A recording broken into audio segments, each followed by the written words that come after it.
ಮೂತ್ರಪಿಂಡ ಅಥವಾ ಕಿಡ್ನಿ ಇದು ಸಹ ನಮ್ಮ ದೇಹದ ಒಂದು ಬಹಳ ಮುಖ್ಯವಾದಂತಹ ಅಂಗ. ವೀಕ್ಷಕರೇ ನಮಸ್ಕಾರ. ಇವತ್ತಿನ ಆಯುಷ್ಮಾನ್ ಭವ ಕಾರ್ಯಕ್ರಮಕ್ಕೆ ತಮಗೆಲ್ಲರಿಗೂ ಕೂಡ ಸ್ವಾಗತ. ಇವತ್ತು ನಮ್ಮೊಂದಿಗೆ ನಾರಾಯಣ ಹೆಲ್ತ್ ಸಿಟಿಯ ಡಾಕ್ಟರ್ ವಿನೋದ್ ನಾಗೇಶ್ ಸರ್ ಇದ್ದಾರೆ. ಇವರು ಮೂತ್ರಪಿಂಡ ಮತ್ತು ಕಿಡ್ನಿ ಕಸಿ ತಜ್ಞರು.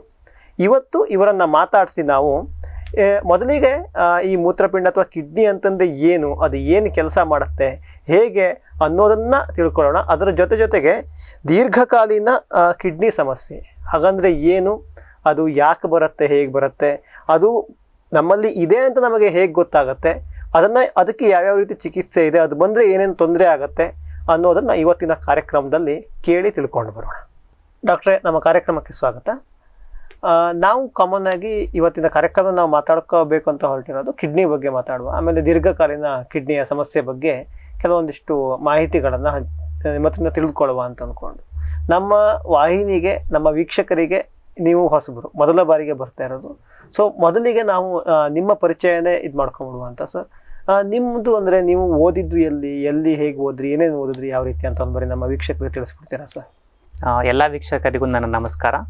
ನನ್ನ ಹೆಸರು ಡಾಕ್ಟರ್ ವಿನೋದ್ ನಾಗೇಶ್, ಮೂತ್ರಪಿಂಡ ಮತ್ತು ಕಸಿ ತಜ್ಞರು, ಈ ನೆಫ್ರಾಲಜಿಸ್ಟ್ ಅಂತ ಏನು ಹೇಳ್ತೀವಿ. ನಾನು ಮೊದಲ ವೈದ್ಯಕೀಯ ವ್ಯಾಸಂಗ ಶುರು ಮಾಡಿದ್ದು ಬೆಂಗಳೂರು ವೈದ್ಯಕೀಯ ಮಹಾವಿಶ್ವವಿದ್ಯಾಲಯ, ಇಲ್ಲಿ ಬೆಂಗಳೂರಿನಲ್ಲೇ. ಅದು MBBS ಅಲ್ಲಿ ಮಾಡಿದ್ದು. MBBS ಆದಮೇಲೆ ನಾವು ಇಂಟರ್ನಲ್ ಮೆಡಿಸಿನ್, ಜನರಲ್ ಮೆಡಿಸಿನ್ ಅಂತ ಹೇಳ್ತೀವಿ, ಅದು MD ಮೆಡಿಸಿನ್ ಆಯಿತು. ಅದು 3 ವರ್ಷ. ಮತ್ತು ಅದಾದಮೇಲೆ ನಮ್ಮ ಒಂದು ಈ ಕಿಡ್ನಿ ಸ್ಪೆಷಾಲಿಟಿ ಮೇಲೆ ಒಂದು ಸೂಪರ್ ಸ್ಪೆಷಲಿಸ್ಟ್ ಅಂತ ಹೇಳ್ತೀವಿ, DM ನೆಫ್ರಾಲಜಿ. ಅದು ಈ MD ಮತ್ತು DM ಎರಡೂ ಮಾಡಿದ್ದು PGI ಚಂಡೀಗಢ, ಅದು ಒಂದು ಕೇಂದ್ರೀಯ ವಿಶ್ವವಿದ್ಯಾಲಯ. ಸೊ ಅಲ್ಲಿ ಮುಗಿಸ್ಕೊಂಡು ಬಂದು ಈಗ ನಾನು ಕಾರ್ಯನಿರ್ವಹಿಸ್ತಾ ಇರೋದು ನಾರಾಯಣ ಹೃದಯಾಲಯ ಮಜುಮ್ದಾರ್ ಶಾ ಮೆಡಿಕಲ್ ಸೆಂಟರಲ್ಲಿ. ಅಲ್ಲಿ ನಾನು ನೆಫ್ರಾಲಜಿಸ್ಟಾಗಿ ವರ್ಕ್ ಮಾಡ್ತಾ ಇದ್ದೀನಿ. ಓಕೆ. ಸೊ ನಾವು ಇಲ್ಲಿ ಆ್ಯಕ್ಚುಲಿ ಮಕ್ಕಳ ಕಿಡ್ನಿ ತಜ್ಞರು ಮೇಡಮ್ ಒಬ್ಬರು ಬಂದಿದ್ದರು. ಸೊ ಅವರದ್ದು ಕಾರ್ಯಕ್ರಮ ಮಾಡಿದ್ವಿ ಆಗಿತ್ತು ಆವಾಗಿದ್ದು. ಬಟ್ ಈಗ ಒಟ್ಟಾರೆ ನಮ್ದೀಗ ಮೂತ್ರಪಿಂಡದ್ದು ಕಾರ್ಯಕ್ರಮ ಮಾಡ್ತಾ ಇರೋದು ನಿಮ್ಮದೇ ಫಸ್ಟಿಂದವ.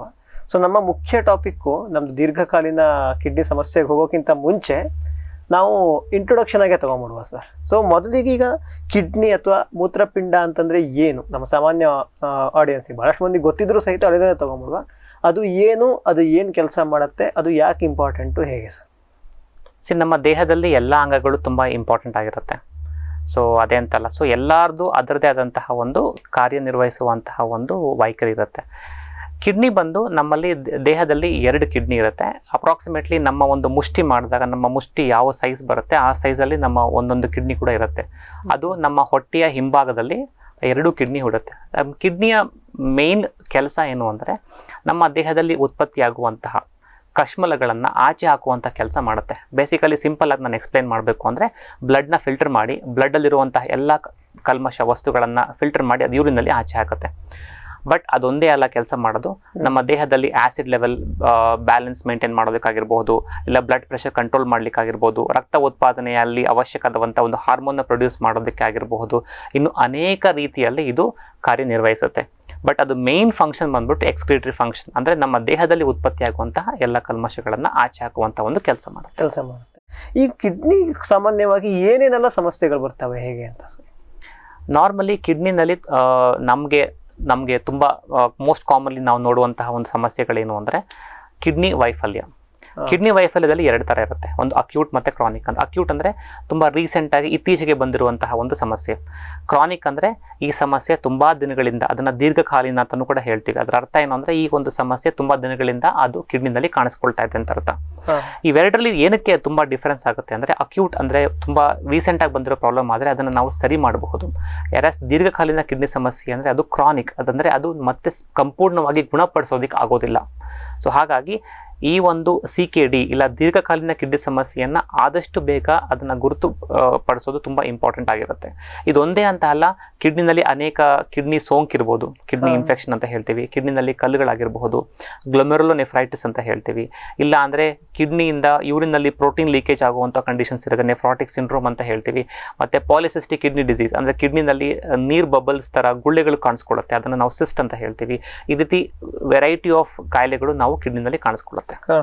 ಸೊ ಅದರಲ್ಲಿ ಒಂದು ಮತ್ತು ಸ್ವಲ್ಪ ಮುಖ್ಯವಾಗಿರುವಂತಹದ್ದು ದೀರ್ಘಕಾಲೀನ ಕಿಡ್ನಿ ಸಮಸ್ಯೆ.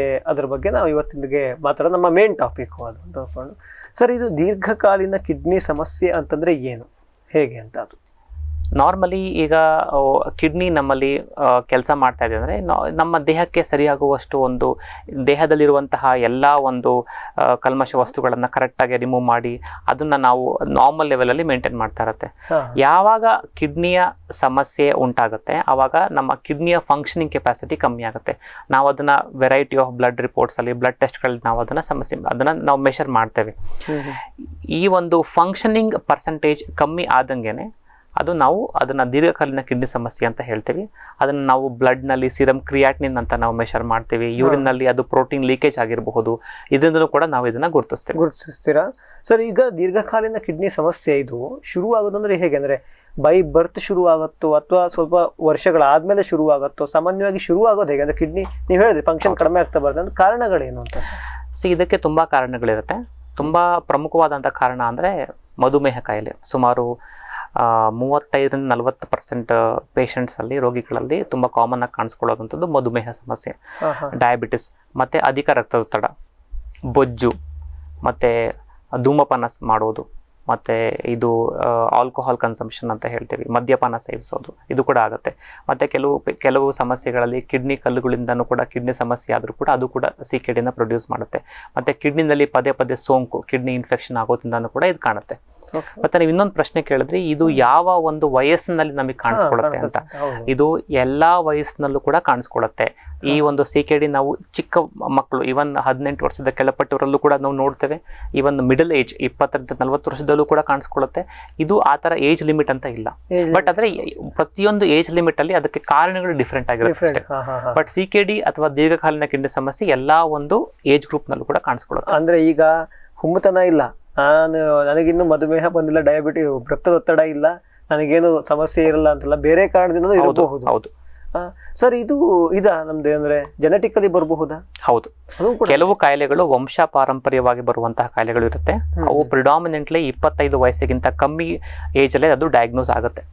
ಸೊ ಆ ತರ ಕಂಡೀಷನ್ಸ್ ಅಲ್ಲಿ ಯೂಶುವಲಿ ಫ್ಯಾಮಿಲಿನಲ್ಲಿ ಬೇರೆ ಅವ್ರಿಗೆ ತಂದೆ ತಾಯಿಗಾಗಿರ್ಬೋದು, ಇಲ್ಲ ಅವರ ತಂದೆ ತಾಯಿಗಾಗಿರ್ಬೋದು, ಅವರಲ್ಲಿ ಕಿಡ್ನಿ ಸಮಸ್ಯೆಗಳು ಇದ್ರೆ ಆದಷ್ಟು ಬೇಗ ನಾವು ಏನು ಹೇಳಿದ್ರೆ, ನಿಮ್ಮ ಪರಿವಾರದಲ್ಲಿ ಕಿಡ್ನಿ ಸಮಸ್ಯೆ ಇದ್ದರೆ ನಿಮಗೂ ಒಂದು ಬರುವಂಥ ಚಾನ್ಸಸ್ ಇರುತ್ತೆ. ಆದಷ್ಟು ಬೇಗ ನೀವು ನೆಫ್ರಾಲಜಿಸ್ಟ್ನ ಭೇಟಿ ಮಾಡಿ ಅದನ್ನು ನಾವು ಗುರುತಿಸ್ಕೊಂಡು ಟ್ರೀಟ್ಮೆಂಟ್, ಚಿಕಿತ್ಸೆನ ಸ್ಟಾರ್ಟ್ ಮಾಡ್ಕೊಳ್ಳೋದು ಉತ್ತಮ ಅಂತ.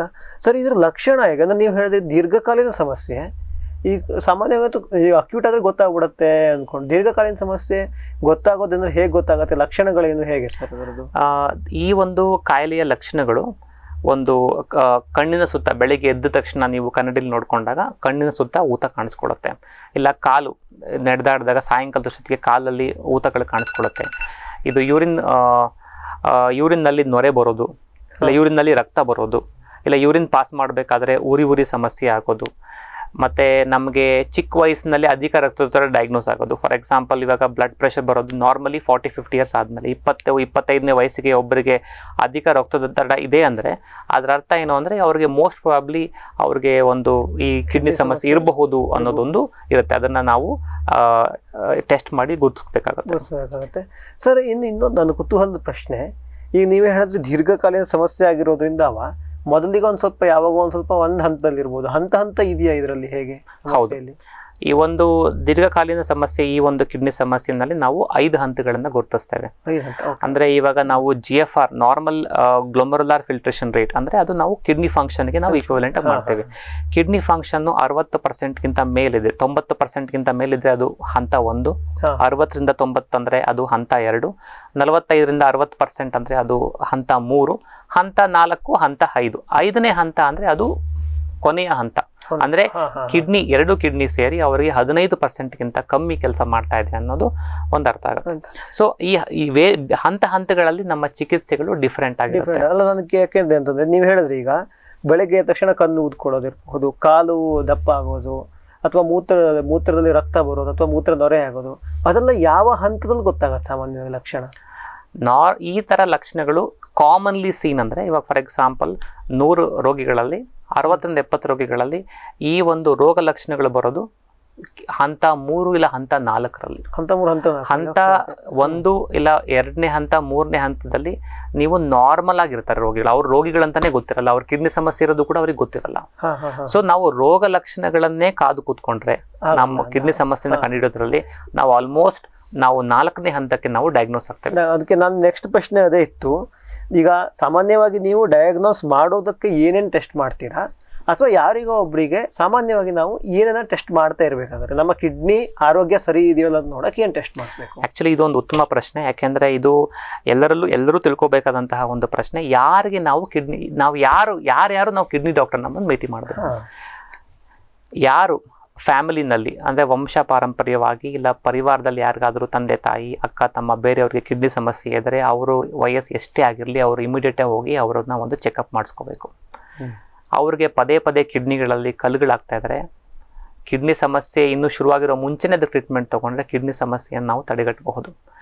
ಪದೇ ಪದೇ ಕಿಡ್ನಿನಲ್ಲಿ ಸೋಂಕು ಅನುಭವಿಸ್ತಾ ಇದ್ದಾರೆ, ಕಿಡ್ನಿ ಇನ್ಫೆಕ್ಷನ್ಸ್ ಆಗ್ತಾ ಇದೆ, ಇಲ್ಲ ಮೂತ್ರ ಪಾಸ್ ಮಾಡಬೇಕಾದ್ರೆ ಅಲ್ಲಿ ಉರಿ ಆಗ್ತಾ ಇದೆ, ಈ ಒಂದು ಸಮಸ್ಯೆ ಇದ್ರೂ ಕೂಡ ಅದನ್ನು ಆದಷ್ಟು ಬೇಗ ನೀವು ಹೋಗಿ ಕಿಡ್ನಿ ಸ್ಪೆಷಲಿಸ್ಟ್ನ ಕಾಣಬೇಕಾಗತ್ತೆ. ಅದಲ್ಲದೆ ನಿಮಗೆ ಮಧುಮೇಹದ ತೊಂದರೆ ಇದೆ, ಅಧಿಕ ರಕ್ತದರ ಸಮಸ್ಯೆ ಇದೆ, ಇಲ್ಲ ನೀವು ನೋವು ನಿವಾರಕ ಔಷಧಿಗಳನ್ನು ತುಂಬ ಬಳಸ್ತಾ ಇದ್ದೀರಾ ಅಂದರೆ ಅದು ಕೂಡ ಒಂದು ಇಂಪಾರ್ಟೆಂಟ್ ರಿಸ್ಕ್ ಫ್ಯಾಕ್ಟರ್ ಆಗುತ್ತೆ. ಇದು ಯಾವ ರೀತಿಯ ಸಮಸ್ಯೆ ಇದ್ರೂ ಕೂಡ ನೀವು ಬೇಗ ಹೋಗಿ, ನಿಮಗೆ ರೋಗ ಲಕ್ಷಣಗಳು ಇಲ್ಲದೇ ಇದ್ದರೂ ಕೂಡ ನೀವು ಬೇಗ ಹೋಗಿ ಅದು ಕಿಡ್ನಿ ಸಮಸ್ಯೆಯ ಅದು ಬಗ್ಗೆ ಕಿಡ್ನಿಯ ಟೆಸ್ಟ್ಗಳನ್ನು ಮಾಡಿಸಿ ನಿಮ್ಮ ಕಿಡ್ನಿ ಕಂಡೀಷನ್ ಹೇಗಿದೆ ಅದಕ್ಕೇನು ಸೂಕ್ತವಾದಂತಹ ಒಂದು ಚಿಕಿತ್ಸೆಯನ್ನು ಪಡ್ಕೊಂಡ್ರೆ ನೀವು 3ರಿಂದ ಪ್ರೋಗ್ರೆಸಿವ್ ಹಂತಗಳನ್ನು ತಲುಪೋದನ್ನು ನಾವು ಅವಾಯ್ಡ್ ಮಾಡ್ತೀರಾ? ಸರ್, ಈಗ ನನಗೆ ನೀವು ಹೇಳಿರೋ ಯಾವುದೇ ಸಮಸ್ಯೆ ಇಲ್ಲ, BP ಶುಗರ್ ಇಲ್ಲ, ನಮ್ಮ ಕುಟುಂಬದಲ್ಲೂ ಸಹಿತ ಯಾರಿಗೂ ಕಿಡ್ನಿ ಸಮಸ್ಯೆ ಆಗಿದ ಒಂದು ಹಿಸ್ಟ್ರಿ ಇಲ್ಲ, ಮೂತ್ರ ಸರಿಯಾಗಿ ಆಗ್ತದೆ, ಆ ಥರದ್ದು ಏನೂ ತೊಂದರೆ ಇಲ್ಲ ಅಂತಂದರೆ ನಾನು ಕೂಡ ಟೆಸ್ಟ್ ಮಾಡಿಸ್ಕೊಬಹುದು. ಅದು ಹೇಗೆ, ವರ್ಷಕ್ಕೆ ಎಷ್ಟು ಬಾರಿ?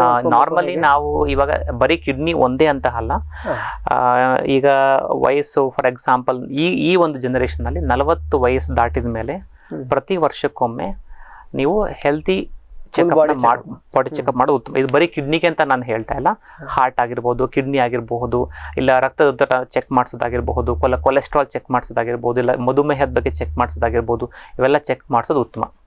ಓಕೆ ಸರ್, ಈಗ ದೀರ್ಘಕಾಲೀನ ಕಿಡ್ನಿ ಸಮಸ್ಯೆ ಬಂದಿದೆ, ನೀವೇ ಹೇಳಿದ್ರಿ 1-2ನೇ ಸ್ಟೇಜಲ್ಲಂತೂ ಗುರ್ತಿಸೋಕ್ಕಾಗಲ್ಲ ಅಂತ ಅಂದ್ಕೊಂಡು, ಅಕಸ್ಮಾತ್ ಅದು 1-2ಕ್ಕಿಂತ ಜಾಸ್ತಿ ಪ್ರೋಗ್ರೆಸ್ ಆಗ್ತಾ ಹೋಯಿತು ಅಂದರೆ ಏನೇನೆಲ್ಲ ತೊಂದರೆ ಆಗುತ್ತೆ? ಯಾಕೆಂದರೆ ನಮಗೆ ಸಾಮಾನ್ಯವಾಗಿ ನಾಲೆಜ್ ಇರೋದೇನಪ್ಪ ಅಂತಂದರೆ ದೇಹದಲ್ಲಿರೋ ಎಲ್ಲ ಅಂಗಾಂಗ ಸಹಿತ ಒಂದಕ್ಕೊಂದು ರಿಲೇಟೆಡ್.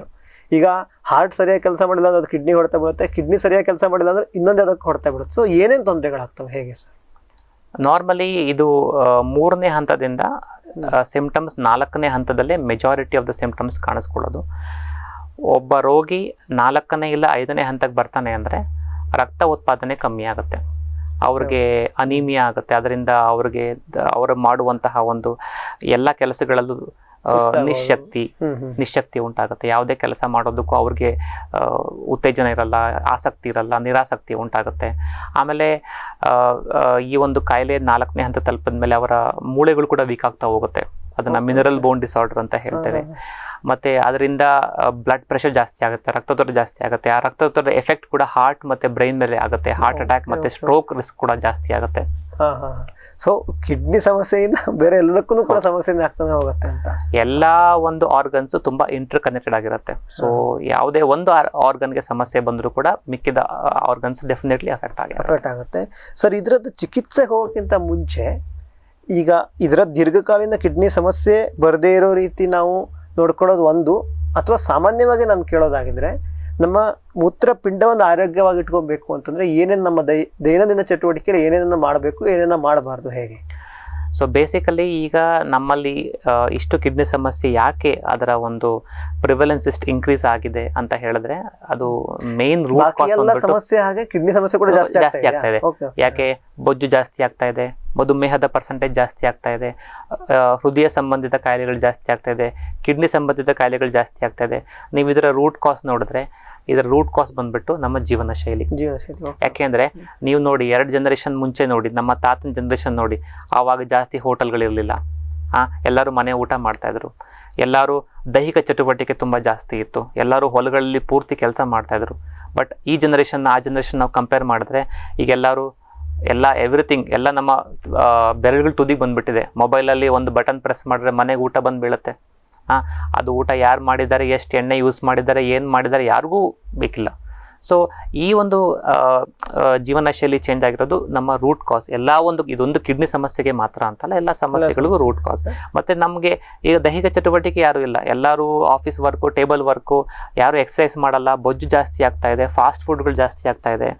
ಸೊ ಎಲ್ಲದಕ್ಕೂ ಇದು ನಮ್ಮ ಒಂದು ರೂಟ್ ಕಾಸ್. ಇದರಿಂದ ನಮಗೆ ಮಧುಮೇಹದ ಕಾಯಿಲೆ, ರಕ್ತದೊತ್ತಡ ಕಾಯಿಲೆ ಜಾಸ್ತಿ, ಇದರಿಂದ ಕಾರ್ಡಿಯಾಲಜಿ ಅಂದರೆ ಇವನ್ನ ಹೃದಯ ಸಂಬಂಧಿತ ಪ್ಲಸ್ ಕಿಡ್ನಿ ಸಂಬಂಧಿತ ಕಾಯಿಲೆಗಳು ಕೂಡ ಜಾಸ್ತಿ ಆಗ್ತಾ ಇದೆ.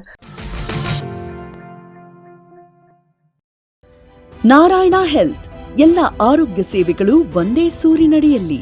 ಹೃದ್ರೋಗದ ಚಿಕಿತ್ಸೆ ಮತ್ತು ಸಮಗ್ರ ಆರೈಕೆ, 35ಕ್ಕೂ ಹೆಚ್ಚು ಸೂಪರ್ ಸ್ಪೆಷಾಲಿಟಿಗಳು, ಕ್ಯಾನ್ಸರ್ ಹಾಗೂ ಅಸ್ಥಿಮಜ್ಜೆ ವಿಭಾಗ, ಮಂಡಿ, ಕೀಲು, ಬೆನ್ನುಹುರಿ ಮತ್ತು ಟ್ರಾಮಾ ಚಿಕಿತ್ಸೆಗೆ ಶ್ರೇಷ್ಠತಾ ಕೇಂದ್ರ, ದಿನದ 24 ಗಂಟೆ ಆಂಬ್ಯುಲೆನ್ಸ್ ಸೇವೆ, ಫಾರ್ಮ್ ಟಿವಿ ಹೆಲ್ತ್ ಗ್ರಾಹಕರಿಗೆ ಚಿಕಿತ್ಸಾ ಮಾರ್ಗದರ್ಶನ ಮತ್ತು ಆಕರ್ಷಕ ಡಿಸ್ಕೌಂಟ್.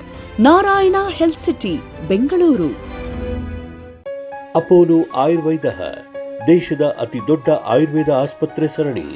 ಗುಣಮಟ್ಟಕ್ಕಾಗಿನ ರಾಷ್ಟ್ರೀಯ ಪ್ರಶಸ್ತಿ ಪಡೆದ ಏಕೈಕ ಆಯುರ್ವೇದ ಸಂಸ್ಥೆ. ಹೆಲ್ತ್ ಇನ್ಶೂರೆನ್ಸ್ ಮತ್ತು ಟಿಪಿಎಗಳಿಂದ ಕ್ಯಾಶ್ಲೆಸ್ ಸೌಲಭ್ಯ. ಸುಲಭಕ್ಕೆ ವಾಸಿಯಾಗದ ಬಹುರೋಗ ಪೀಡಿತರಿಗೆ ಶುದ್ಧ ಆಯುರ್ವೇದ ಚಿಕಿತ್ಸೆ. ಫಾರ್ಮ್ ಟಿವಿ ಹೆಲ್ತ್ ಗ್ರಾಹಕರಿಗೆ ಚಿಕಿತ್ಸಾ ಮಾರ್ಗದರ್ಶನ ಮತ್ತು ಆಕರ್ಷಕ discount. Apollo Ayurveda.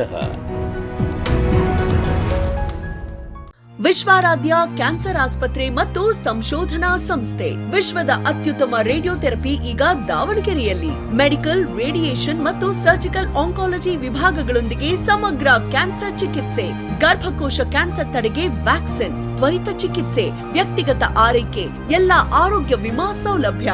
Form TV health ಗ್ರಾಹಕರಿಗೆ ಆದ್ಯತೆಯ ಉಪಚಾರ ಮತ್ತು ಆಕರ್ಷಕ ಡಿಸ್ಕೌಂಟ್. ಕಳೆದೆರಡು ವರ್ಷಗಳಿಂದ ಕರ್ನಾಟಕದ ಆರೋಗ್ಯ ಸೇವೆಯಲ್ಲಿ ವಿಶ್ವಾರಾಧ್ಯ. ಸರ್, ಈಗ ನಾವು ಕೆಲವೊಂದೆಲ್ಲ ಕೇಳ್ತಿದ್ವಿ, ಅಂದರೆ ಈಗ ಹೃದಯಕ್ಕೆ ಒಳ್ಳೆಯದಾಗಿರುವಂತಹ ಆಹಾರ ಪದಾರ್ಥಗಳಿದ್ದಾವೆ, ಕಣ್ಣಿಗೆ ಒಳ್ಳೆಯದು, ಆ ಥರ ಕಿಡ್ನಿಗೆ ಒಳ್ಳೆಯದಾದಂಥ ಆಹಾರ ಪದಾರ್ಥ ಏನಾದ್ರು ಇದೆಯೋ, ಹೇಗೆ ಅಂತ? ಲೈಫ್ ಸ್ಟೈಲಲ್ಲಿ ಮೋಸ್ಟ್ ಇಂಪಾರ್ಟೆಂಟ್ ಬಂದ್ಬಿಟ್ಟು ಹೆಲ್ದಿ ಲೈಫ್ ಸ್ಟೈಲ್ ಅಂತ ಹೇಳ್ತೀವಿ. ಹೆಲ್ದಿ ಲೈಫ್ ಸ್ಟೈಲಲ್ಲಿ ನಾವು ಯಾವ ರೀತಿ ಗುರುತಿಸ್ಕೊತೀವಿ ಅಂದರೆ, ಈಗ ನಮ್ಮದು ಒಂದು ದೈನಂದಿನ ಚಟುವಟಿಕೆ ನಾವು ರೆಕಮೆಂಡ್ ಮಾಡೋದೇನು ಅಂದರೆ ಅಟ್ಲೀಸ್ಟ್ 30 ಮಿನಿಟ್ಸ್ 30 ನಿಮಿಷಗಳವರೆಗೂ ನೀವು ದೇಹನ ದಂಡಿಸ್ಬೇಕು. ಅದನ್ನು ವಾಕಿಂಗ್ ಆಗಿರ್ಬೋದು, ಇಲ್ಲ ಯೋಗ ಆಗಿರ್ಬೋದು, ಯಾವುದೇ ರೀತಿ ವ್ಯಾಯಾಮ ಆಗಿರ್ಬೋದು, ಅದು ಅವ್ರವ್ರ ಕಂಫರ್ಟ್ ಲೆವೆಲಿಗೆ ಬಿಟ್ಟಿದ್ದು. ಅದಲ್ಲದೆ ನಮ್ಮ ಊಟದ ಸಮಸ್ಯೆ, ಎಲ್ಲ ರೋಗಕ್ಕೂ, ಆರೋಗ್ಯಕ್ಕೂ ಅನಾರೋಗ್ಯಕ್ಕೂ ಊಟನೇ ಮೂಲ. ಸೊ ಅದರಲ್ಲಿ ನಾನು ಹೇಳೋದೇನು ಅಂದರೆ, ಮನೆ ಊಟ ಆದಷ್ಟು ಎಮರ್ಜೆನ್ಸಿಗೆ ಬಿಟ್ಟರೆ ಹೋಟೆಲ್ ಊಟನ ಆದಷ್ಟು ಅವಾಯ್ಡ್ ಮಾಡಿ. ಸೊ ಮನೆ ಊಟದಲ್ಲಿ ಆದಷ್ಟು ಸ್ಟ್ರಿಕ್ ಆಗಿರಲಿ. ಆದಷ್ಟು ನೀವು ಮನೆಯಲ್ಲಿ ಏನು ನೀವು ತರಕಾರಿಗಳಾಗಿರ್ಬೋದು, ಇಲ್ಲ ಎಲ್ಲ ತರಕಾರಿಗಳು ಕೂಡ ಒಳ್ಳೆಯದೇ. ಹಣ್ಣುಗಳು ಸೇವನೆ ಮಾಡೋದು ಅತಿ ಹೆಚ್ಚಾಗಿ, ನೀರನ್ನ ಅತಿ ಹೆಚ್ಚಾಗಿ ಸೇವಿಸೋದು. ದಿನಕ್ಕೆ ಅಪ್ರಾಕ್ಸಿಮೇಟ್ಲಿ ಒಂದು 3 ರಿಂದ 4 ಲೀಟರ್ ನೀರು ಕುಡಿಬೇಕು, ಅದು ಕಿಡ್ನಿಗೆ ತುಂಬ ಒಳ್ಳೆಯದು. ಆಮೇಲೆ ಉಪ್ಪಿನಂಶ ಅದನ್ನು ಸ್ವಲ್ಪ ಕಮ್ಮಿ ಇಡಬೇಕು, ಎಸ್ಪೆಷಲಿ ಅಧಿಕ ರಕ್ತದೊತ್ತಡ ಇರುವಂತಹ ಒಬ್ಬರು. ಮತ್ತು ತರಕಾರಿಗಳನ್ನ ಚೆನ್ನಾಗಿ ಸೇವನೆ ಮಾಡಬೇಕು. ಆದಷ್ಟು ಈ ಕೊಲೆಸ್ಟ್ರಾಲ್ ಐಟಮ್ಸ್ನ ಮತ್ತು ಫಾಸ್ಟ್ ಫುಡ್ಗಳನ್ನ ಅವಾಯ್ಡ್ ಮಾಡಬೇಕು. ಮತ್ತು ಡೈಲಿ ದೈಹಿಕ ಚಟುವಟಿಕೆಗಳನ್ನ ಅಳವಡಿಸ್ಕೊಳ್ಬೇಕು ಅಂತ. ಇವು ಸಾಮಾನ್ಯವಾಗಿ ಈಗ ಇದು ಮೂತ್ರಪಿಂಡದ್ದು ನಾರ್ಮಲ್ ಇದು ಮಾಡೋಕ್ಕಾಯಿತು.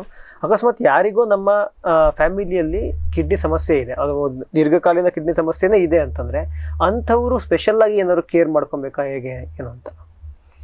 ಹೌದು, ಈಗ ನಿಮಗೆ ದೀರ್ಘಕಾಲೀನ ಕಿಡ್ನಿ ಸಮಸ್ಯೆ ಡಯಾಗ್ನೋಸ್ ಆಯಿತು ಅಂದರೆ ಅದರದ್ದು ನಾವು ನಿಮಗೆ ಬ್ಲಡ್ ಟೆಸ್ಟ್ ಆಗಿರ್ಬೋದು, ಅದರಲ್ಲಿ ಯಾವುದೇ ರೀತಿ ಒಂದು ಟೆಸ್ಟ್ಗಳನ್ನ ಮಾಡಿ ನಿಮ್ಮ ಹಂತನ ನಾವು ಕಂಡುಹಿಡಿದ ನಂತರ ನಾವು ಅದಕ್ಕೆ ಸೂಕ್ತವಾದಂತಹ ಕ್ರಮಗಳನ್ನ ತಗೋಬೇಕು.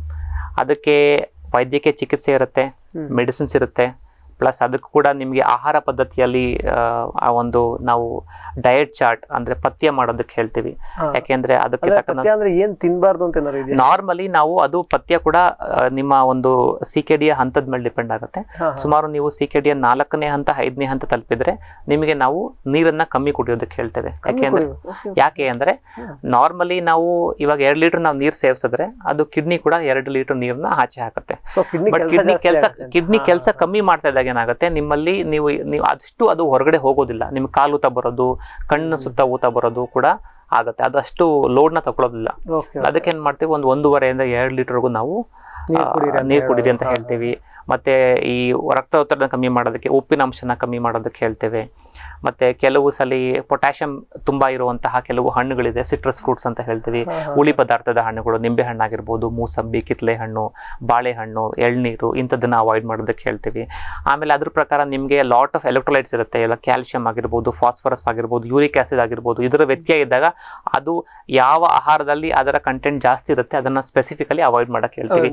ಪಥ್ಯ ಅನ್ನೋದು ಎಲ್ಲರಿಗೂ ಯೂನಿಫಾರ್ಮ್ ಆಗಿರ್ಲಿಕ್ಕಿಲ್ಲ. ಪ್ರತಿಯೊಂದು ಪೇಷಂಟ್ಗೂ ಅವರವರ ಒಂದು ಲಕ್ಷಣಗಳ ಮೇಲೆ, ಕೆಲವು ಕಿಡ್ನಿ ಸಮಸ್ಯೆಗಳಲ್ಲಿ ಅವ್ರಿಗೆ ಯೂರಿನ್ ಜಾಸ್ತಿ ಬರ್ತಿರುತ್ತೆ, ಅವ್ರಿಗೆ ನೀರು ಚೆನ್ನಾಗಿ ತಗೊಳಕ್ ಹೇಳ್ತೀವಿ. ಕೆಲವು CKD ಪೇಷಂಟ್ಸ್ಗೆ ಯೂರಿನ್ ಕಮ್ಮಿ ಬರ್ತಾರೆ, ಅವ್ರಿಗೆ ನಾವು ಕಮ್ಮಿ ಮಾಡ್ಲಿಕ್ಕೆ ಕೂಡ ಹೇಳ್ತೇವೆ. ಸೊ ಆ ಒಂದು CKD ನಲ್ಲೂ ನಮ್ಮಲ್ಲಿ ವೆರೈಟಿ ಆಫ್ ಒಂದು ಗ್ರೂಪ್ಸ್ ಆಫ್ ಸಬ್ ಗ್ರೂಪ್ಸ್ ಇರುತ್ತೆ. ಸೊ ಆ ಯಾವ ಹಂತದಲ್ಲಿದೆ, ಯಾವ ರೀತಿ ಲಕ್ಷಣ ಇದೆ ಅನ್ನೋದ್ರ ಮೇಲೆ ಅವರಿಗೆ ಅವರ ಆಹಾರ ಪದ್ಧತಿಯಲ್ಲಿ ಏನ್ ಮಾಡಬೇಕು ಅನ್ನೋದು ಡಿಪೆಂಡ್ ಆಗಿರುತ್ತೆ. ಹೌದು. ಇನ್ನು ಚಿಕಿತ್ಸೆಗೆ ಅಂತಾನೆ ಬಂದ್ರೆ ಸಾಮಾನ್ಯವಾಗಿ ಅದು ಕೂಡ ಹಂತದ ಮೇಲೆ ಡಿಪೆಂಡ್ ಅಲ್ಲ. ಸೊ ಏನೇನು ಚಿಕಿತ್ಸೆ ಮಾಡ್ತಾರೆ ನಮ್ಮಲ್ಲಿ? ಒಂದು ದೀರ್ಘಕಾಲೀನ ಕಿಡ್ನಿ ಸಮಸ್ಯೆಯನ್ನ ಗುರುತಿಸಿದ್ಮೇಲೆ ಅದಕ್ಕೆ 3 ಥರದ ಚಿಕಿತ್ಸೆ ಇರುತ್ತೆ. ವೈದ್ಯಕೀಯ ಚಿಕಿತ್ಸೆ, ಡಯಾಲಿಸಿಸ್ ಮತ್ತೆ ಕಿಡ್ನಿ ಟ್ರಾನ್ಸ್ಪ್ಲಾಂಟೇಷನ್, ಎಲ್ಲ ಕಿಡ್ನಿ ಕಸಿ. ವೈದ್ಯಕೀಯ ಚಿಕಿತ್ಸೆ ಅಂದರೆ ಆಲ್ರೆಡಿ ನಾನು ನಿಮಗೆ ಎಕ್ಸ್ಪ್ಲೈನ್ ಮಾಡಿರೋ ಥರ ನಿಮ್ಮ ಪಥ್ಯ ಆಗಿರ್ಬೋದು, ಇಲ್ಲ ಕೆಲವು ಮೆಡಿಸಿನ್ಸ್ ಆಗಿರ್ಬೋದು, ಮತ್ತು ನಿಮ್ಮ ಜೀವನ ಶೈಲಿನ ಅಳವಡಿಸ್ಕೊಳ್ಳೋದಾಗಿರ್ಬೋದು, ಇದೆಲ್ಲ ಇರುತ್ತೆ. ಇದು ನಿಮ್ಮ 5ನೇ ಹಂತದವರು. ಈಗ ನೀವು ಅದೇ ಸ್ಟಾರ್ಟಿಂಗ್ ಮುಂದೆ 3ನೇ ಹಂತದ ಮಾಡಿದ್ರೆ ಸಾಮಾನ್ಯ ವೈದ್ಯಕೀಯ ಚಿಕಿತ್ಸೆ ಕೊಡ್ತೀರಾ, ಟ್ಯಾಬ್ಲೆಟ್ಸ್ ಕೂಡ ಕೊಡ್ತೀರಾ ಅಂತ, ಅದನ್ನ ಜೀವನ ಪರ್ಯಂತ ತಗೊಬೇಕು ಅಥವಾ ಹೇಗೆ ಅಂತ? ಇಲ್ಲ, ಇದು ಡಯಾಬಿಟಿಸ್, ಬ್ಲಡ್ ಪ್ರೆಷರ್ ತರ ನಮ್ಮ ಕಿಡ್ನಿ ಮೆಡಿಸಿನ್ಸ್ ಕೂಡ ಲೈಫ್ ಲಾಂಗ್ ತಗೋಬೇಕು. ಲೈಫ್ ಲಾಂಗ್ ತಗೊಳ್ಳೋದೆ. ಯಾಕೆಂದ್ರೆ ಅದು ಆ ಮೆಡಿಸಿನ್ಸ್ ಹೇಗೆ ಅಂದ್ರೆ ಇದನ್ನ ವಾಪಸ್ ಯೂಟರ್ನ್ ಇಲ್ಲ. ನೀವು ಹಂತಕ್ಕೆ 3 ಬಂದಾಗ ನೀವು ಹಂತ 2ಕ್ಕೆ ಹೋಗೋ ಚಾನ್ಸಸ್ ಇಲ್ಲ. ಇದು ಈಗ ನಾವು ಕೊಡ್ತಿರೋ ಚಿಕಿತ್ಸೆ ಏನು ಅಂದ್ರೆ ನೀವು ಮುಂದಿನ ಹಂತಕ್ಕೆ ಹೋಗದೆ ಇರ್ಲಿ ಅಂತ. ಮುಂದಿನ ಹಂತಕ್ಕೆ ಹೋಗದೆ ಇರ್ಲಿ ಅಂದ್ರೆ ನಿಮ್ಮ ಲೈಫ್ ಲಾಂಗ್ ಅದಕ್ಕೆ ತಗೊಳ್ಳೇಬೇಕು. ಕಿಡ್ನಿ ಡ್ಯಾಮೇಜ್ ಆಗಿದ್ದಂದ್ರೆ ರಿಪೇರಿ ಮಾಡ್ತಾ ಇಲ್ಲ, ಇನ್ನೂ ಜಾಸ್ತಿ ಡ್ಯಾಮೇಜ್ ಅದು ಇದೆ. ಅಕ್ಯೂಟ್ ಕಂಡೀಷನ್ಸ್ ಅಲ್ಲಿ ನಾವು ಕಂಡೀಷನ್ ಆಗುತ್ತೆ. ನಿಮ್ಮ ಅಕ್ಯೂಟ್ ಕಿಡ್ನಿ ಇಂಜುರಿನಲ್ಲಿ ನಿಮ್ಮ ಕಿಡ್ನಿನ ಪೂರ್ತಿ ಸರಿ ಮಾಡ್ಲಿಕ್ಕೆ ಆಗುತ್ತೆ. ಬಟ್ ಕ್ರಾನಿಕ್ ಕಿಡ್ನಿ ಡಿಸೀಸ್ ಅಂತ ಈ ಸಮಸ್ಯೆ ಏನು ಹೇಳ್ತೀವಿ, ಇದರಲ್ಲಿ ಸಂಪೂರ್ಣವಾಗಿ ರಿವರ್ಸಿಬಲ್ ಆಗೋದಿಲ್ಲ. ಅದೇ ಇಲ್ಲಿ ಇದು ಸಂಪೂರ್ಣವಾಗಿ ರಿವರ್ಸಿಬಲ್ ಮಾಡ್ಲಿಕ್ಕೆ ಆಗೋದಿಲ್ಲ. ಸೊ ನೀವು ಕೊಟ್ಟಿರೋ ಟ್ಯಾಬ್ಲೆಟ್ಸ್ ಅನ್ನ, ಹೇಳಿರುವಂತಹ ತಗೋಬೇಕಾಗಿರುವಂತಹ ಕೆಲವೊಂದು ಮುಂಜಾಗ್ರತೆ ಕ್ರಮನ ಇರ್ಬೋದು, ಡಯಟ್ ಇರ್ಬೋದು, ಎಲ್ಲವನ್ನ ಜೀವನ ಪರ್ಯಂತ ಅವರು ಮೇಂಟೈನ್ ಮಾಡಲೇಬೇಕು. ಹೌದು. ಓಕೆ, ಇದು ವೈದ್ಯಕೀಯ ಚಿಕಿತ್ಸೆ ಆಯ್ತು ಸರ್. ಅಕಸ್ಮಾತ್ ಇನ್ನೂ ಜಾಸ್ತಿ ಆಗಿತ್ತು, ನಮಗೆ ಲೇಟ್ ಆಗಿ ಗೊತ್ತಾಯ್ತು ಅಂದ್ರೆ ಅಲ್ಲಿ ಮತ್ತೆ ಅದು ಕೊನೆಯ ಹಂತ ತಲುಪಿದ್ಮೇಲೆ ಯಾವಾಗ ಅವರಲ್ಲಿ ಒಂದು ಕಿಡ್ನಿಯ ಒಂದು ಕೆಲಸಗಳು ಅವರ ದೇಹಕ್ಕೆ ಸರಿ ಆಗ್ತಿಲ್ಲ ಅಂದಾಗ ಅವ್ರಿಗೆ ತುಂಬಾ ರೋಗ ಲಕ್ಷಣಗಳು ಜಾಸ್ತಿ ಆಗುತ್ತೆ.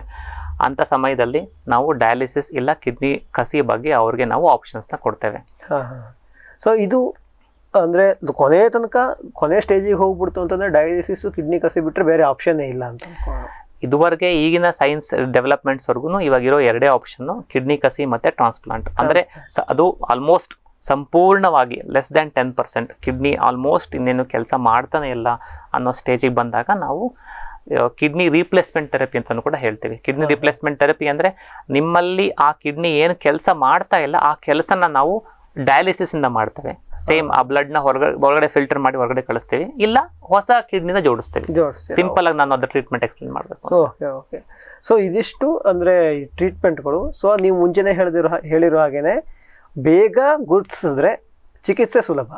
ಇನ್ನೊಂದೇನು ಅಂದರೆ ಹಂತ 2, ಹಂತ 3ಕ್ಕೆ ನಾವು ಅದನ್ನು ಆದಷ್ಟು ಬೇಗ ನಾವು ಅದನ್ನು ಕಂಡು ಹಿಡಿದ್ರೆ ಅವರು ನಾರ್ಮಲಿ ಚಿಕಿತ್ಸೆ ಇಲ್ಲದೆ ಅವರು ಹಂತ 2ರಿಂದ 5ನೇ ಹಂತಕ್ಕೆ ಹೋಗಬೇಕು ಅಂದರೆ ಸುಮಾರು 1 ರಿಂದ 2 ವರ್ಷದಲ್ಲಿ ಹೋಗ್ತಾರೆ. ಅದನ್ನೇ ನಾವು 8 ರಿಂದ 10 ವರ್ಷದವರೆಗೂ ಅದನ್ನ ಬಾಳಿಕೆ ಮಾಡ್ಕೋಬಹುದು.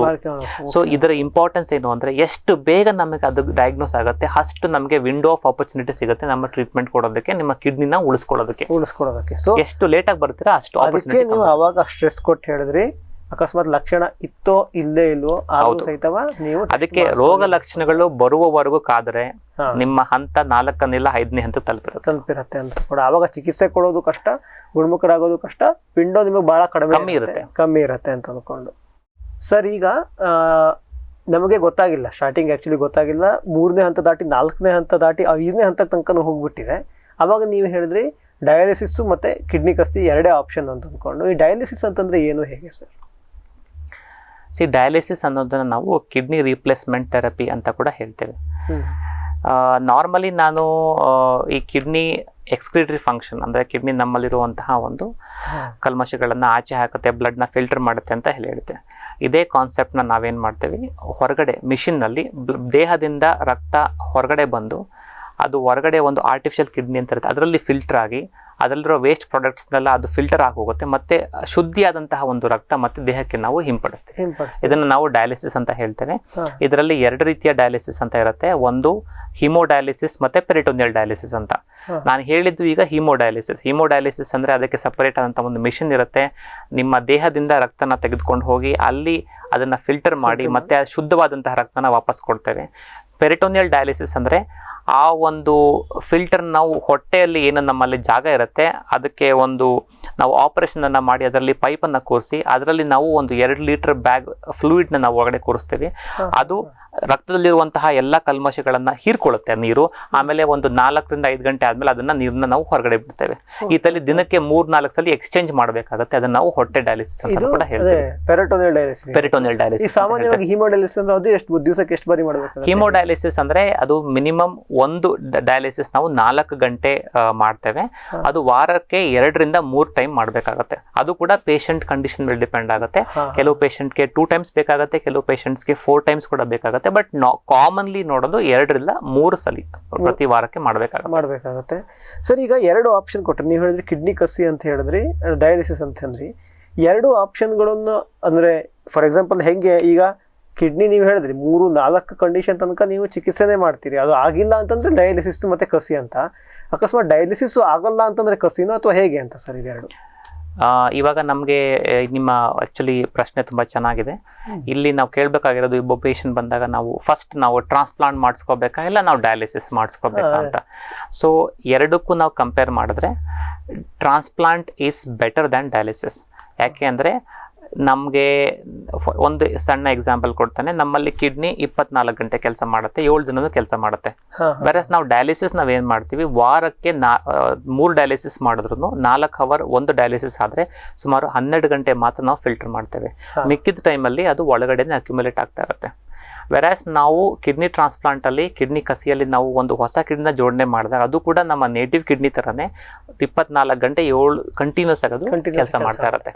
ಅದಲ್ಲದೆ ಕಿಡ್ನಿ ಬರೀ ಫಿಲ್ಟರ್ ಒಂದೇ ಕೆಲಸ ಮಾಡಲ್ಲ, ಅದು ತುಂಬಾ ಹಾರ್ಮೋನ್ ಬರುತ್ತೆ, ಅದರಿಂದ ಆಸಿಡ್ ಬೇಸ್ ಬ್ಯಾಲೆನ್ಸ್ ಮಾಡೋದ್ರಲ್ಲಿ ಹೆಲ್ಪ್ ಮಾಡುತ್ತೆ.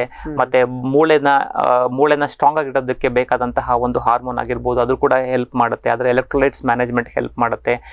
ಡಯಾಲಿಸಿಸ್ ಅಲ್ಲಿ ಅದನ್ನ ಮೇಂಟೈನ್ ಮಾಡೋದಕ್ಕೆ ನಾವು ಎಕ್ಸ್ಟ್ರಾ ಮೆಡಿಸಿನ್ಸ್ ಕೊಡಬೇಕಾಗುತ್ತೆ. ಟ್ರಾನ್ಸ್ಪ್ಲಾಂಟ್ ಅಲ್ಲಿ ಆ ರೀತಿಯ ಯಾವುದೇ ರೀತಿ ಅವಶ್ಯಕತೆ ಬರೋದಿಲ್ಲ. ಡಯಾಲಿಸಿಸ್ ಅಲ್ಲಿ ನೀವು ವಾರಕ್ಕೆ ನಾವು ಬರೀ 12 ಗಂಟೆ ಮಾತ್ರ ಮಾಡ್ತಿರೋದ್ರಿಂದ ನೀರು ಜಾಸ್ತಿ, ಡಯಟ್ ಪಥ್ಯ ತುಂಬ ಅವಶ್ಯಕತೆ ಇರುತ್ತೆ. ನೀರು ತುಂಬ ಕಂಟ್ರೋಲ್ ಮಾಡಬೇಕಾಗತ್ತೆ, ನೀರು ತಗೊಳ್ಳೋ ಹಾಗಿರಲ್ಲ, ಉಪ್ಪಿನಂಶ ಕಮ್ಮಿ ಮಾಡಬೇಕಾಗತ್ತೆ. ಅದೇ ಟ್ರಾನ್ಸ್ಪ್ಲಾಂಟ್ ಆದಮೇಲೆ ನಿಮಗೆ ಅಷ್ಟು ಪಥ್ಯದ ಅವಶ್ಯಕತೆ ಬರಲ್ಲ. ನೀವು ನಾರ್ಮಲ್ ಹೆಲ್ದಿ ಲೈಫ್ ಏನು ಊಟ ಮಾಡ್ತೀರ ಅದೆಲ್ಲ ಕೂಡ ನೀವು ಸೇವನೆ ಮಾಡ್ಬೋದು. ಪ್ಲಸ್ ಇನ್ ಜನರಲ್ 2 ಜನಕ್ಕೆ ನಾವು ಸ್ಟಡೀಸಲ್ಲಿ ಕಂಪೇರ್ ಮಾಡಿದ್ರೆ, ಯಾರು ತುಂಬ ವರ್ಷಗಳ ಕಾಲ ಅವರು ಜೀವನ ಮಾಡ್ತಾರೆ, ಯಾರ್ದು ಮಾರ್ಟಾಲಿಟಿ ರೇಟ್ಸ್ ಜಾಸ್ತಿ ಚೆಕ್ ಮಾಡಿದಾಗ ಕ್ವಾಲಿಟಿ ಆಫ್ ಲೈಫ್ ಮತ್ತು ಅವರು ಲಾಂಗ್ ಟರ್ಮ್ ಅವರು ಜೀವಂತವಾಗಿರೋದು ಚಾನ್ಸಸ್ ಜಾಸ್ತಿ ನೀವು ಟ್ರಾನ್ಸ್ಪ್ಲಾಂಟ್ಲೇ ಇರಬಹುದು ಅಂದ್ಕೊಂಡು. ಸೊ ಸಾಮಾನ್ಯವಾಗಿ ಇದು 5ನೇ ಸ್ಟೇಜಿಗೆ ಹೋದ್ರೆ ಡಯಾಲಿಸಿಸ್ ಮತ್ತೆ ಕಸಿ. ನಾರ್ಮಲಿ ನಾವು ಎಲ್ಲಾ ಪೇಷಂಟ್ ಯಾರೇ ನಮ್ಮಲ್ಲಿ 5ನೇ ಹಂತದಲ್ಲಿ ನಮಗೆ ದೀರ್ಘಕಾಲೀನ ಕಿಡ್ನಿ ಸಮಸ್ಯೆ ಗುರುತಿಸ್ಪಟ್ಟಲ್ಲಿ ನಾವು 2 ಆಪ್ಷನ್ಸ್ ನಾವು ಪೇಷಂಟ್ಸಿಗೆ ಕೊಡ್ತೇವೆ. ನಿಮ್ಮಲ್ಲಿ ಡೋನರ್ಸ್ ಇದ್ದರೆ ನಿಮ್ಮ ಫಸ್ಟ್ ಟ್ರಾನ್ಸ್ಪ್ಲಾಂಟ್ ಆಪ್ಷನ್ ಕೊಡ್ತೀವಿ. ಆ ಟ್ರಾನ್ಸ್ಪ್ಲಾಂಟ್ ಆಪ್ಷನ್ ಅದು ಕಾರ್ಯರೂಪಕ್ಕೆ ಬರೋವರೆಗೂ ಇಲ್ಲ ಡಯಾಲಿಸಿಸ್ ಮಾಡಬೇಕಾಗತ್ತೆ, ಇಲ್ಲ ಅದಿಲ್ಲ ಅಂದ್ರೂ ಕೂಡ ಡಯಾಲಿಸಿಸ್ ಕಂಟಿನ್ಯೂ ಮಾಡಬೇಕಾಗುತ್ತೆ. ಸೊ ನೀವು ಮೊದಲಿಗೆ ಕಸಿನೇ ಕೊಡೋದು ಆಪ್ಷನ್ ಅಕಸ್ಮಾತ್ ಆಗಿಲ್ಲ ಅಥವಾ ಆಗೋ ತನಕ ಇನ್ನೊಮ್ಮೆ ಕೆಲವು ಸಲ ಕ್ರಿಯಾಟಿನಿನ್ 7-8 ಇರುತ್ತೆ, ಬಟ್ ಅವ್ರಿಗಿನ್ನೂ ಡಯಾಲಿಸಿಸ್ ಶುರುವಾಗಿರಲ್ಲ. ಅಂಥವ್ರಿಗೂ ನಾವು ಆಪ್ಷನ್ ಕೊಟ್ಟಾಗ ಅವರು ಟ್ರಾನ್ಸ್ಪ್ಲಾಂಟ್ಗೆ ಅವ್ರ ಪರಿವಾರದಲ್ಲಿ ಡೋನರ್ ಇದ್ದು ನಾವು ಮುಂದುವರಿಬೋದು ಅಂದರೆ ಪ್ರಿಯಂಪ್ಟಿವ್ ಟ್ರಾನ್ಸ್ಪ್ಲಾಂಟ್ ಅಂತಲೂ ಕೂಡ ಮಾಡ್ತೇವೆ. ಪ್ರಿಯಂಪ್ಟಿವ್ ಅಂದರೆ ಅವರು ಡಯಾಲಿಸಿಸ್ಗೆ ಹೋಗೋದಕ್ಕಿಂತ ಮುಂಚೆನೇ ಡೈರೆಕ್ಟಾಗಿ ಟ್ರಾನ್ಸ್ಪ್ಲಾಂಟ್ ಮಾಡಿ ಅವ್ರಿಗೆ ಡಯಾಲಿಸಿಸ್ ಅವಶ್ಯಕತೆ ಇಲ್ಲದೇ ಅವರು ಜೀವನ ನಡುವಂಥ ಒಂದು ಕಾರ್ಯರೂಪ ಅದು ಕೂಡ ಇದೆ. That has the best outcome. Okay. So ಇದು ನಮ್ಮದು ದೀರ್ಘಕಾಲೀನ ಸಮಸ್ಯೆ ಬಗ್ಗೆ ಆಯಿತು. ದೀರ್ಘಕಾಲೀನ ಸಮಸ್ಯೆ ನಾವು ಆ್ಯಕ್ಚುಲಿ ಕಾರ್ಯಕ್ರಮ ಶುರು ಮಾಡಿದ್ದು ಕಿಡ್ನಿ ಅಂತಂದರೆ ಏನು ಅಂತ ಅಂದ್ಕೊಂಡು, ಕಿಡ್ನಿ ಏನು, ಅದರ ಕೆಲಸ ಏನು, ಅಲ್ಲಿ ಏನೇನು ಸಮಸ್ಯೆ ಬರುತ್ತೆ, ಅದರಲ್ಲಿ ದೀರ್ಘಕಾಲೀನ ಸಮಸ್ಯೆ ಅಂತಂದರೆ ಏನು, ಅದಕ್ಕೆ ಏನೇನು ಮಾಡಬೇಕು ಅಂತ ಅಂದ್ಕೊಂಡು. ಇದು ನಮಗೆ ಬಹಳ ಹೊಸ ಕಾನ್ಸೆಪ್ಟ್ ಸರ್. ಸಾಮಾನ್ಯವಾಗಿ ಭಾಳಷ್ಟು ಮಂದಿಗೆ ಗೊತ್ತಿರ್ಬೋದು ನಮ್ಮ ಮೂತ್ರಪಿಂಡ ಅಂದರೆ ಏನು, ಕಿಡ್ನಿ ಅಂದರೆ ಏನು ಅಂತ ಗೊತ್ತಿರ್ಬೋದು, ಏನು ಕೆಲಸ ಮಾಡುತ್ತೆ ಅಂತ ಗೊತ್ತಿರ್ಬೋದು. ಆದರೆ ಸಮಸ್ಯೆಗಳು ಏನು ಬರಬಹುದು, ಬರೋಕ್ಕಿಂತ ಮುಂಚೆ ಏನು ಮಾಡ್ಬೋದು, ಬರುತ್ತೆ ಅಂತಂದರೆ ಯಾವ ರೀತಿ ಮಾಡ್ಕೊಬೇಕು, ಟೆಸ್ಟ್ ಮಾಡೋದು ಎಷ್ಟು ಉಪಯೋಗ, ಕಿಡ್ನಿ ಒಂದೇ ಅಲ್ಲದೆ ಉಳಿದ ಎಲ್ಲ ಅಂಗಾಂಗಗಳಿಗೂ ಸಹಿತವ ನಮ್ಮ ಆಹಾರ, ನಮ್ಮ ಜೀವನ ಶೈಲಿಯನ್ನು ಯಾವ ರೀತಿ ಇಟ್ಕೊಬೇಕು, ದೀರ್ಘಕಾಲೀನ ಸಮಸ್ಯೆ ಬಂದರೆ ಏನು ಮಾಡಬೇಕು, ಚಿಕಿತ್ಸೆ ಏನೇನು ಕೊಡ್ತೀರಾ, ಹೇಗೆ, ಡಯಾಲಿಸಿಸ್ ಇರ್ಬೋದು, ಕಸಿ ಇರ್ಬೋದು, ಹಾಗಂದರೆ ಏನು ಎತ್ತ ಅಂತ ಅಂದ್ಕೊಂಡು ನಮಗೆ ಎಷ್ಟೋ ತನಕ ಹೊಸ ವಿಷಯ ನಮಗೆ ನಮ್ಮ ವೀಕ್ಷಕರಿಗೆ ಮಾಹಿತಿಯನ್ನು ಕೊಟ್ಟಿದ್ದಾರೆ. ಸೊ ವೀಕ್ಷಕರ ಪರವಾಗಿ, ನಮ್ಮ ವಾಹಿನಿಯ ಪರವಾಗಿ ಸರ್ ನಿಮಗೆ ಧನ್ಯವಾದಗಳು.